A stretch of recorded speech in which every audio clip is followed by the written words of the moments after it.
सम्पूर्णमा नमस्कार। म प्रवेश दाहाल। यतिखेर आन्दोलनका मागहरूका सम्बन्धमा म यतिखेर काठमाडौँमा छु र यसै सम्बन्धमा धेरैवटा गुनासाहरू चाहिँ के आएका छन् भने प्रहरीबाट आन्दोलनकारीहरू जेएनजीहरू पक्राउ पर्न थालेको भन्ने कुरा आएको छ, जुन घोर भर्सना छ।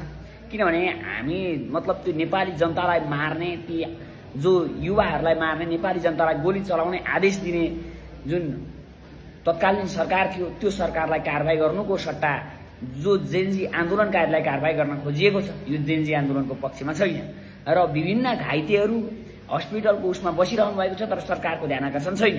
यस्ता विविध पक्षहरूमा सरकार निरीह भएर बसेको छ। यसप्रति मेरो गहिरो र आपत्तिजनक ध्यान आकर्षण छ र जुन ठाउँमा नवलपुर जस्ता विभिन्न यही काठमाडौँका विभिन्न ठाउँमा पनि हामी पक्राउ परिरहेका छन्, हाम्रा मान्छे पक्राउ परिरहेका छन् भन्ने गुनासाहरू हामीमा आइरहेका छन्। यस्ता गुनासाहरू हामीले कति दिनसम्म सुन्नुपर्ने हो र विभिन्न परिस्थितिलाई मध्यनजर गर्नका निम्ति सरकारको ध्यान आकर्षण गराउन चाहन्छु। हस्, धन्यवाद।